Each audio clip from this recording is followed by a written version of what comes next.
Hello and welcome to the Hugh Hatrick Show with a very special guest tonight. It is Max Grime from SimStaff. Welcome to the show, Max. Hello, Hugh. Hello, everyone. Yeah, thank you very much for having me. I'm looking forward to it. Yes. Now, it's normally we have like specialist sim racers who might create content on YouTube, but tonight we've got a person here, you, Max, who actually puts together great sim racing events.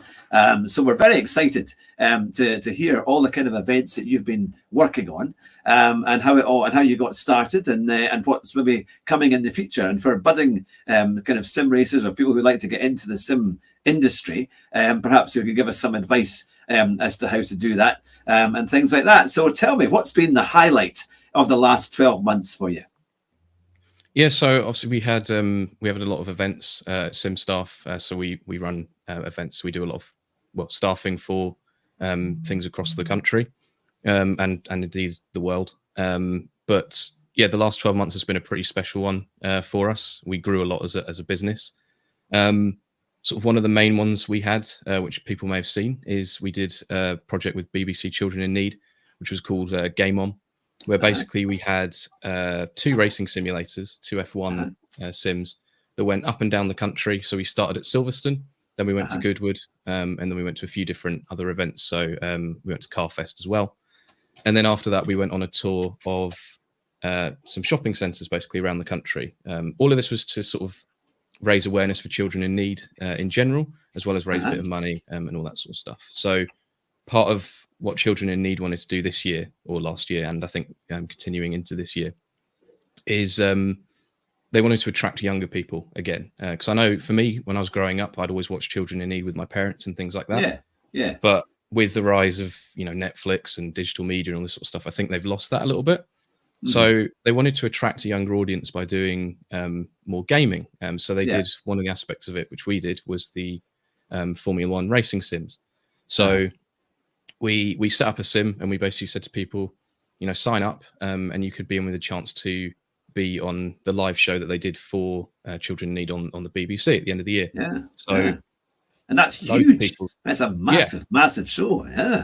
Yeah, exactly. So loads of people, whenever we said, "Oh, do you want to have a go?" and people sort of like, "Oh, I don't know," and we said, "Oh, you could be on TV," and they're like, "Okay, then I'll give it a shot." And the way they did it was quite good as well, because they did the top 50 times would go through to a draw, and then two people would be drawn from that, which I thought was quite a positive way of doing it, because it basically meant that you didn't just show up and you went, "Oh, because we had some of the esports guys come along, and their times were sort of, we took their times off, but people would come in and see like a 24 or something ridiculous. And people were like, there's no way I'm beating that. So we said, no, it's the top 50. So if you get into that, then you go into a draw. And then you go on to, like we said, national television. It was a really cool project to work on. And got to see Pudsey quite a few times, which was pretty cool. And raise a lot of money for the charity, which was always good. Yeah. And do you find that there's quite a lot of demand, as more people find out about racing games and things, to put on these kind of sim events around the country? What's been like the areas that you think that, or new kind of events that you've done that are trying to attract young people? Like, do you go into schools, or do you find out about? I know that Josh, I think he had done an event for his old school a while ago, a few years ago. So what do you find is quite a kind of new market for sim racing events? Yeah, so it's become more mainstream through obviously the pandemic. This is when all of this boomed. I'm sure we're all aware of that. But people started going, oh, actually, why don't we? This is pretty fun, and we can just do it pretty readily available at the school or things like that. So, like you say, so we did a project with Strathallan School up in Scotland, where. So that it's a boarding school, and they said, we want 4 simulators to have just for the kids to use when they're not at school, primarily sort of in their social time, but also it can be used as an educational tool. And then this sort of that led into quite nicely a project that we'll be running. That was I know that Williams F1 have been talking about at the BET conference that's just happened, which is the Student Racing League. All right. which is a collection of, at the minute, I think it's just 10 schools, but they're looking to grow it over time. And Yeah. it's basically a league for colleges and school kids to basically come in and race against one another and see who's the quickest. Uh-huh. And, I think things like, you look at the rise of YouTube, the job that I'm in myself, things like this podcast, is that you can make a career out of this kind of stuff. So people in schools and educators are starting to go, well, hang on, we can look to esports to develop quite a lot of different techniques and things like that. So we worked as well with a school called Burnley College up in obviously Burnley, and they've got an esports course where they teach all sorts of stuff from sort of media and video editing to marketing. I believe there's even a finance aspect in there for it. So there's all sorts that you can do off the back of esports and sim racing. And I think a lot of people are sort of waking up to that. And that's when, they contact someone like us and say, hey, we want to sort of announce this event, bring a sim down, talk to the kids. And it's an inspiring thing to do, because you can go, it's a bit like being in an F1 car, and who doesn't want to be in an F1 car? Yeah, Exactly. No, it does sound really good. I mean, putting on these events and also exposing young people to motorsport, isn't it? Because a lot of the time this is the best way, or probably the most straightforward way, to try and get into motorsport. Now that more people are racing on games, and then in turn, if they enter competitions, they can go quite far. And we've seen people now get from just doing it in their spare time to all of a sudden, if they go far enough and they're good enough, they get a chance to actually drive in a real competitive motorsport arena. And do you think that as well, that will continue to grow as more people kind of get on board? Yeah, absolutely. So, for example, one of the kids at Strathallan, after we installed the Sims, he went to that school because of the Sims, because of his racing background. And that's, that automatically was good for the school, because obviously they get an extra student. But it's also good for the student because it gives them a chance to practice those things.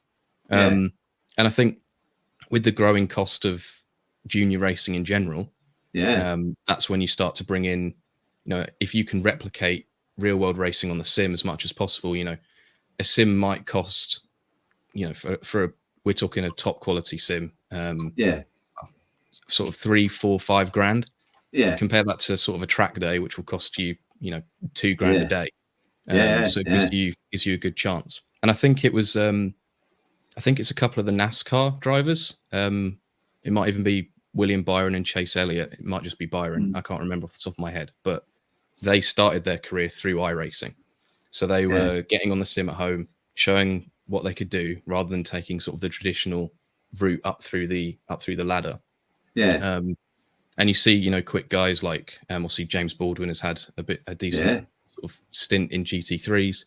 And then you've got a few of the other F1 esports guys that have given it a go, and they've pretty much always been competitive. So I think people are seeing it as more of a legitimate route towards racing and that connection to real world motorsport, which is, for me, that's really cool, because ultimately I'm a motorsport fan. I think it's a great way to connect people again, because I think motorsport is, as everything goes up in cost, motorsport has gone up in cost. Even just trying to get to a race costs quite a bit of money, even as a spectator.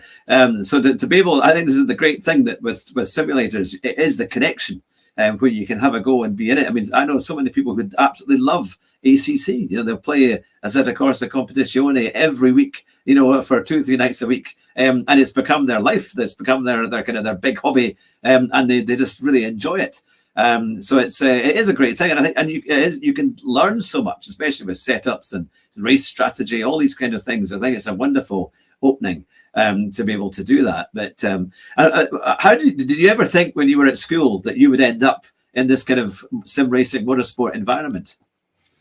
I think not at all. When I was at school, it wasn't a thing. There were YouTubers, and that was sort of the closest thing to working in this kind of industry that I think there was. It was like, I want to be a YouTuber. Everyone wants to be a YouTuber, because you just, what you saw on the internet was they're going out, they're doing really cool stuff, and I want to do that. And then it wasn't until when I was at university that, obviously we had the lockdown, and I was part of my motorsport society, which we didn't really know what to do, and we started doing this sort of sim racing stuff. And that's sort of where it's developed from here, from there. Sorry. And so I was part of an organisation called British University Sim Racing. All right. We set that up with a few of my friends, which is what led me to this job. But I know quite a few of the guys from there who have then gone on to do engineering roles, first in an esports setting, and then in a, for some of the F1 teams, some of the GT teams, things like that. So it's definitely a way in that hasn't necessarily existed before. And for me, that's really cool. Yeah. And what is it like working for Josh and that? We always got on extremely well, but he seems like a lovely guy. I've known him now for a good few years. He seems like a very switched on. And is he always coming up with new ideas for new events and things? Is it very much kind of, what are the meetings like when you're a member of Sim staff? Yeah, so I've worked with Josh for nearly 3 years now, I think. So I started working with him at SimGrid, which was brief. I was briefly there, sort of in a marketing role with him. So we had sort of quite a lot of back and forth, helping him with sort of pitch decks and things like that, talking to potential partners at SimGrid. And then both myself and the company, we sort of went in slightly separate directions. But Josh was about that time setting up what is now SimStaff. Yeah. And he was like, do you want to come on board? And I was like, of course I do. Because, he was saying things like you can go and work with an F1 team and you can work at Grand Prix and stuff like that. Yeah. And it sort of developed from there a little bit, me and Josh working together. I think we're quite a good pairing because he's sort of very steadfast. If he has an idea, he absolutely runs with it. And sometimes I go, okay, that's a great idea. Let's see, the practicalities of it. And then let's look at sort of the arguments that are going to come towards us before they happen, and we can work them out as well. So yeah, he's very quick paced. He's got his eye on the ball. I always joke with him that he's sort of the super networker. Like you say, he sort of knows anyone and everyone. But he's a good person to work for. Quite laid back, but also knows exactly what he's doing. So I've got full confidence in him. If he's attached to it, then I'm confident that it will do well in the industry. So that's why, when he said, do you want to come on board full time? It was, it turns out that it sort of wasn't a risk, but at the time I had a full-time job with a reasonably large company. I was working with BMW. So, but I sort of wasn't loving it. I really wanted to do the sim stuff full time. And when Josh sort of gave me the call and said, do you want to come and work full time?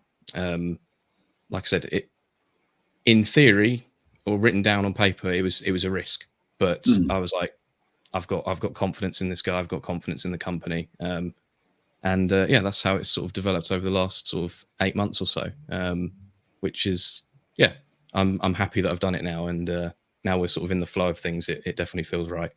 Yeah, absolutely. And so what do you think are going to be the next steps for sim racing, especially for sim racing events? Because I suppose if you're trying to do a general public type event, you don't want things to be too complicated. You need to have sims that people can basically jump on and have a go. But do you think there's going to be kind of advances to make that experience even better? Well, what do you think is going to maybe enhance the offerings that you have so far? I think the main next step for sim racing would be sort of trying to get people more engaged in watching it like a real sport. Yeah. Because sim racing's in a weird sort of place where sometimes it tries to be an esport, sometimes it tries to be like motorsport, but virtual. Yeah. And I think that can work very strongly to its advantage. Again, like sort of if we look back to the lockdowns, I remember my parents, who have no interest in video games whatsoever, but they were watching things like do you remember the IndyCar series that they did? Oh, yes. Yeah. That's right, online, yeah. Yeah, and it was broadcast on Sky and stuff like that. And I think a lot of people looked at that and they enjoyed it because of the personalities that were involved in it. Yeah. And I think for me, that's the next step in how to sort of properly connect to the audience and stuff. We can ship simulators out to all of these things all the time, and people hop on and enjoy them. But we want to see people really connect with the personalities in sim racing. And one piece of sort of media that for me like really sort of pushed that to the next level is we worked with on ESL R1, so the Rensport series. All right. So we did some of the stewarding as well as some of the technical support on site for the finals. But when they did the finals out in Sweden in I think it was November, they had a piece with who was it? I think it was Marcel Sinsic. And basically they went, to his house. They spoke to him about his journey in sim racing and things like that. And for me, most of the time, because I'm working on them, I don't have time to sort of watch a lot of the sports events that we're working on, but I sort of dip in and out. But we had a bit of downtime and that was up on the big screen. And for me, I was like just watching that the whole time. That was really cool. For me, that was like the next step that I think we need to take in the industry, into sort of doing that kind of media a bit more like the traditional motorsports kind of media, as opposed to the esports kind of side. But that stuff was really cool. And I think if we can hit that nail on the head, then people will start to not just see sim racing as, I can nearly do motorsport, but, I want to be like, Marcel Sinsic, your Danny Berejnet, your James Baldwin's. Like, I want to be like them. And then you can see where it takes you, whether it's into motorsport or just into esports. I think that's the next step for us. Yeah, I think that's the thing, isn't it? It's got to be professional. I think if it's as professional as possible, I think it commands more respect. I think that was the thing, because when they did the F1 esports during lockdown, it was a bit of a joke in places where they didn't even have damage on, and cars were flying all over the track, and it looked. I remember watching it with my mates, and I thought, this is not good for Formula One, because it was just more of it looked really badly. Like, they had good commentators and special guest driving, but I thought they should have thought about it a little bit more, made stricter rules and I think stricter settings, so that the races would be a lot more competitive and kind of more realistic. Because they've got great people. When you look at things like the Sky TV, you've got Crofty and Brundle. They do a really good job of introducing races and all the kind of build up. I think that's kind of what they need to do in esports. I think they do a bit of that, to be fair, with the Gran Turismo events, because they're always pretty well run, and it must be very exciting. I thought one of these days I'm going to get to the live events. I'd like to try and go and see one of those, because they do look great fun. I love the way they've got this big studio, and then you've got all the racers all in next to each other. I think that's a really quite exciting way of doing it, and then they have to change over in between to take over and do a race. But no, it's quite a thing. So what would you? For budding sim racers, what would you recommend? What games and kind of what games do you think are the best ones to kind of get into to help people improve their kind of sim racing experience? I think you can start with a lot of different sort of pathways. The Gran Turismo series is always quite a good one, particularly if you're just starting out, because it's slightly more arcadey, but you've still got the simulator aspects, and you've also got I know they have a lot of competitive stuff. So if you do want to get into it and dip your toe in, then you can go, I've done quite good in these open lobbies. Let me try and give this sort of competition thing a go. That's really well supported. Obviously on PC, you've got ACC is probably the biggest sort of, I'd say, entry level platform. That's the one that I sort of started on. So I joined British University Sim Racing BUSR doing ACC, and that's sort of where it's snowballed from there. Because what usually happens is you start on ACC, you drive around the GT3s, because they're quite easy to get to grips with. You've got, there's none of this, if I turn off ABS and traction control, then I'll be a second faster. They're built into the cars. So you can sort of get used to that other techniques. So things like racing lines, setups, that kind of stuff. And then from there, you can go into, it then starts to get a lot more expensive, but things like iRacing, where, that it's purely built on competition. Like, there is no, unless you may be doing an open, like an open server or something with your friends. There's not really a fun side of iRacing, other than unless you like to see the competitive side. I remember doing lobbies in iRacing. I wouldn't have always called it fun, to be fair. It was it could be more like a wreck fest. when you're in Yeah. those little single seaters and things. But yeah, private Yeah. lobbies definitely were better. Absolutely, and yeah, you can just have a fun mess around with your mates, and it is good fun. Like they do the unranked series and stuff like that. But if you really want to start taking competitive stuff seriously, iRacing is definitely the platform, I'd say, at the minute. We'll see what happens with Rennsport.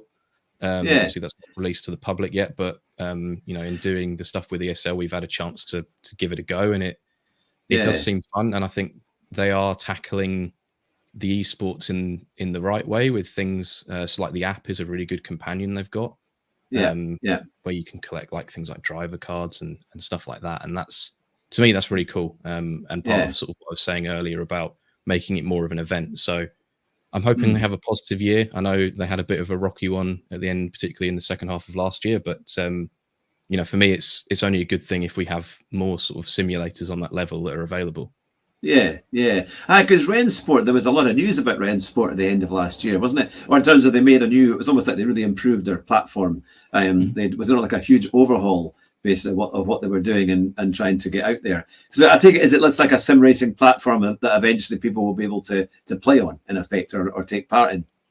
Yeah, I mean, it's to me, it's a combination of, it's got a bit of iRacing, a bit of ACC, a bit of Race Room. So a lot of different sims are kind of coming together to form what Rennsport is. I think they want to mainly focus on sort of the esports side. So in that way, it's more closely linked to iRacing. But I think it's slightly more accessible. But I don't know what their plans are for the full release. But it is something that, you know, I want to watch closely. Like I say, I think it's been in development for a long time. They've got a lot of the esports guys on board, which I think will help it. But it's something that I think will be a good thing when it comes out, which is hopefully this year. But I'm not sure on that one, unfortunately. Yeah. So tell me, when you've been doing these events, have you been able to rub shoulders with some of the famous kind of motorsport people and racing drivers? Who's been the kind of most well-known racing driver that you've met while you've been doing these kind of events? So we work quite closely with Jordan King, so former IndyCar and Formula 2 driver, an Alpine test driver. So that was really cool. We did sort of a filming day with him, and he brought in, he had a trophy from when he did ELMS, as well as his sort of IndyCar qualifying ring and stuff. For me, that was really cool because I'm a big IndyCar fan, especially the Indy 500. So to sort of hear the stories from him and stuff was really cool. So I first met Jordan a few years ago when we did F1 esports stewarding together. So he was sort of the race driver representative. So we worked quite closely with him and got to know him quite well. So that's always really cool, like hearing sort of real life stories from those guys. And then you're in the same circles as quite a lot. Well, see all the drivers. You know, you can sometimes, usually after a season is finished, sort of have a beer with them or something like that. But most of the time, because a lot of the time I'm at these events, I'm part of the adjudication team in some sort of way. I almost try to avoid it because, you know, I don't want to have get distracted or anything like that. Exactly. Because, you know, even though, you know, we're all extremely professional in what we do, I want to try and avoid any bias whatsoever. No, that's it. It'd be too easy for it to be seen as that. That's the thing, I just refer to the drivers like screen 1, screen 2, screen 3, and then at the end of the season, like I'll bump into them in the pub or something afterwards, and it's like, what's your name again? Oh yeah, as long as they're not chasing you down saying, "Oh, your decision was dreadful," you know, robbed me of a victory.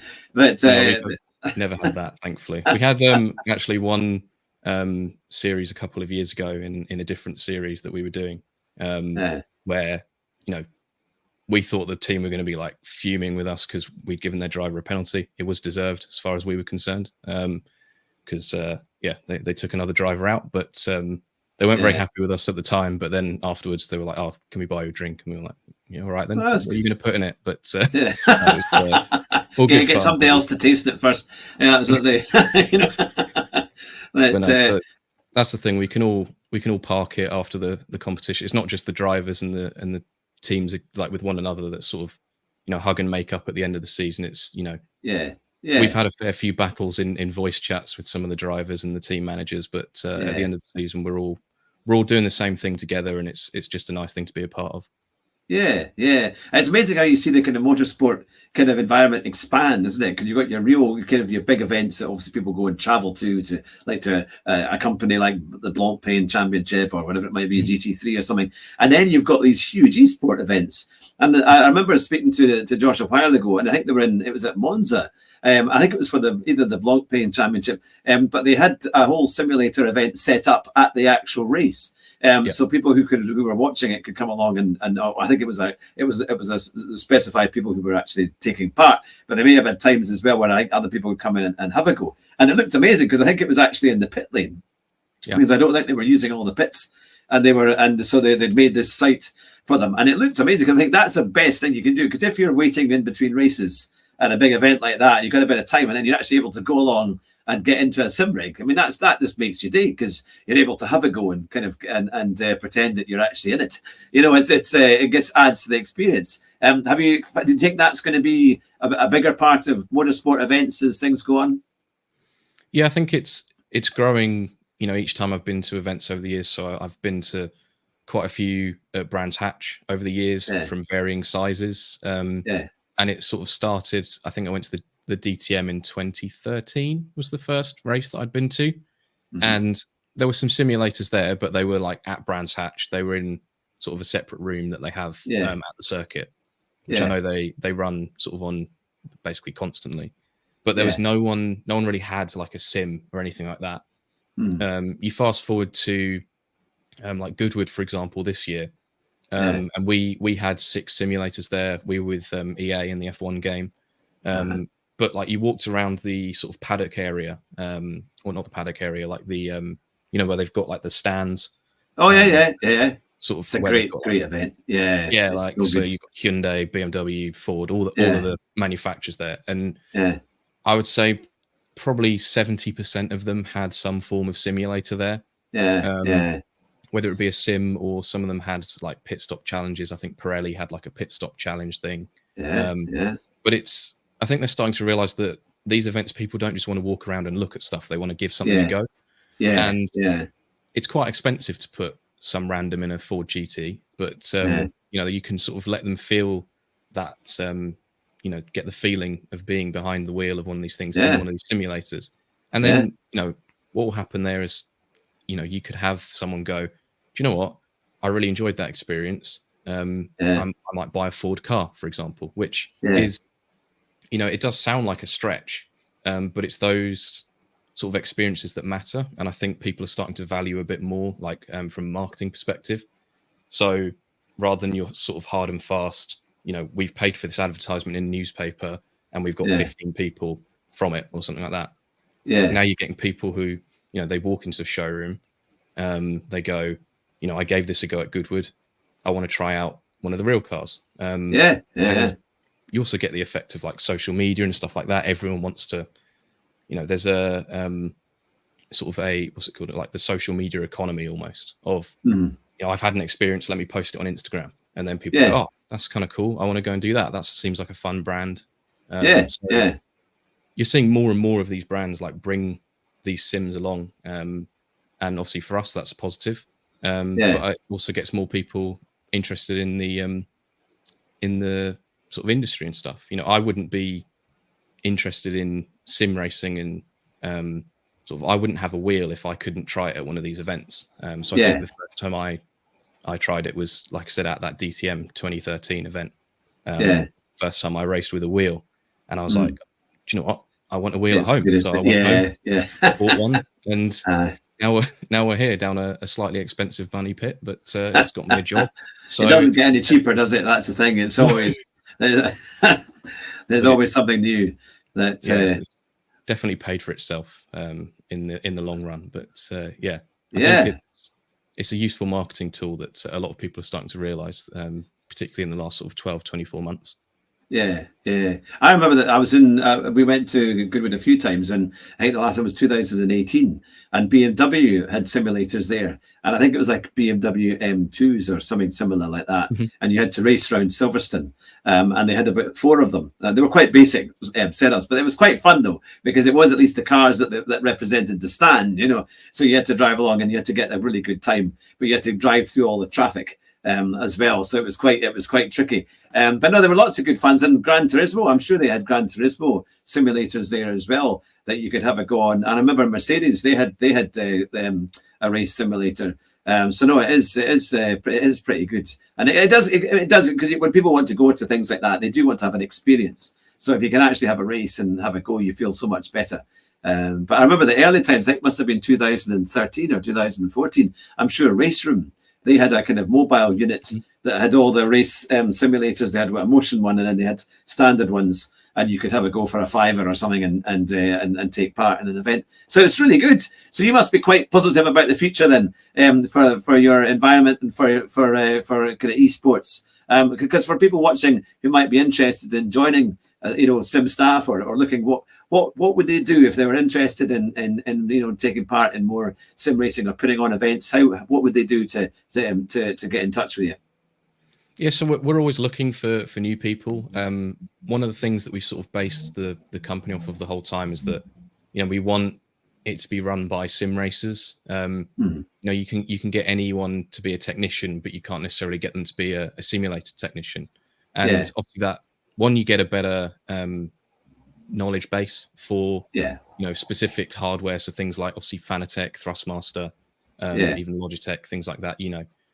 These guys will know the software inside out because they have it at home, for example.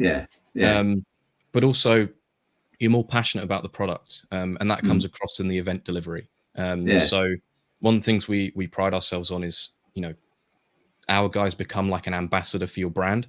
So they're not just, blokes who are there or girls who are there who are running a sim. They're there to sort of push your products and, give people that experience that we were just talking about. So we're always looking for people who are, passionate about sim racing, just enjoy it as a hobby kind of thing. And then, you can contact us. So you can either contact me on LinkedIn, or we've got an email. So you can email support@simstaff.net. Basically just send, your CV, maybe a little cover letter saying, this is the kind of stuff I've done before. This is what I'm interested in.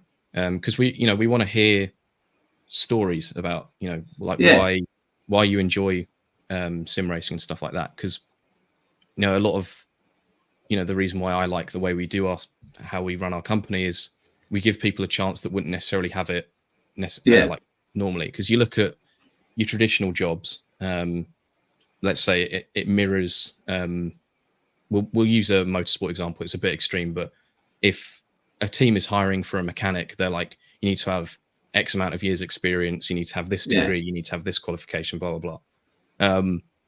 Whereas like for us, we'll go, you might not have those qualifications, but we can take you on board, you can learn. So this year we're planning on doing a lot more training with our guys. So taking them to some of our partners. So, giving them an experience, and then they can sort of push that on to our clients, customers and things like that. So we want to hear people's passion, basically. Because if you're passionate about something, you'll be good at it. You might not be good at it yet, but you definitely will be. That's really important for us. Yeah, no, that's the thing. I always remember listening to Murray Walker, the great commentator, and he always says, if you don't, he could never do motor racing himself, but if you couldn't do it, he said you talked about it, and kind of which was the understatement of the year, because he was such a good commentator, wasn't it? Because his passion was the thing that came out overall, wasn't it? You could, any kind of motorsport he would talk about, and that's the kind of thing that does set aside. I think if you when you watch motorsport, you want good commentators, isn't it? It's the whole atmosphere, all of that, and that passion is behind every aspect of the sport, isn't it? From every engineer to the racing driver himself. That's why they do it, because they enjoy doing it. But no, it's a fantastic thing. I have to say, I was at the Autosport show last weekend, and it was quite interesting to try the different sim rigs that were available. We had the F1 style. I tried one called Race Sim, which is a UK-based one that they build it themselves. I think it's in London, and it was incredibly solid, and it made me laugh because when I got home on the Saturday night, I went back onto my play seat here, my kind of the challenge which I've had for about 7 years, and then I have got my Logitech steering wheel with 923, which is not a bad setup. It's okay, but when you brake really hard, because it's got there's no rigidity to it. I thought the steering wheel was going to come off. It was just like, it kind of rises up and that. So it is quite a thing. So these rigs are so good now. When you do a proper one, isn't it? It makes such a difference. It really, and some of them have motion. And the one I played on actually had a little bit of motion, not too much, and it did add a huge amount to the experience. Do you think actually there's a question for you? Do you think motion rigs work? Because some of them are very extreme, and then some of them are quite light. What do you think? What's your take on that? I think as an experience, they're cool, and you do get sort of immersed a little bit more into it. Yeah. In terms of like actual, if you're using the sim for, let's say, practical purposes, like you're trying to take sim racing seriously and competitively and stuff like that, it wouldn't be the first thing I'd advise. But that's based off my opinion. I don't particularly enjoy the motion. It's kind of cool. I've been to F1 Arcade a couple of times, and they've got their cool sort of motion rigs, and it's a really cool experience. But it wouldn't necessarily be my first pick when I'm, I'd rather get a better wheelbase and pedals than an extra sort of motion set. But if you want to go for it and you've got the budget, then there's no reason why you can't certainly give it a go. Just 'cause it's not for me doesn't mean it's not for everyone. So that's my sort of take, I guess, on motion. But I have to say I was quite impressed with this simulator, only because it wasn't that much of a motion. It was quite, they didn't put too much into it, so you weren't at kind of extreme angles. And I thought that made it quite nice. It was it did make it more immersive. I imagine if you had that with a VR headset, it would be really quite interesting. Because I find that a lot of the motion kind of rigs, they're so extreme that you're kind of, you're at an angle you would never be in a car because you're strapped in. So it's just kind of a bit ridiculous, But no, it's interesting to see how the technology is going forward. And do you think you'll be doing more kind of shows like the Children in Need this year? Is that on the books to try and do it again, or what do you think might happen there? Yeah, so we're always planning to do sort of similar things again. We want to continue the partnerships that we've obviously built over the last year or so. Hopefully we're looking to do something similar with people like BBC and EA and stuff like that at Goodwood and other events. Nothing sort of solid at the minute. One thing that's really cool though is that we're going to be very much involved with the Sim Racing Expo at the end of the year. So I'd love to go to that. Yeah, and that's the thing. Also, you're talking about the motion just there, is that I'd always encourage people to go out and try this sim equipment if you can. So things like the Sim Racing Expo, some stuff at Autosport, but basically if you see a sim, give it a go, and then you'll sort of know what you need to buy. But yeah, the time with the Sim Racing Expo is we're basically providing the technical support for it. So if you're an exhibitor or you're looking to be an exhibitor at the Sim Racing Expo, and you think, it's a great event to get my business out there and, do some networking and things like that. But there's a lot of logistics and stuff involved, particularly with the setup of the sim at the venue. Basically, we're offering a package with the Sim Racing Expo that you can book our staff, and we'll come in, we'll set up the sim, we'll be on site throughout the event. So if you do have any issues, then we can fix that. So it's basically to try and stop, each individual vendor having, one technician each. We'll sort of have like one technician for 5. Most of the time things don't go wrong, but when they do, you do need someone who knows what they're doing. Exactly. That's obviously what we pride ourselves on. So it's a really cool time that we've done with Sim Racing Expo. That means that we can offer this support to vendors and exhibitors alike. So that's something to be looking forward to at the end of the year. Is that in Germany? I think they do it. Yeah, it's in. I think it's in Dortmund.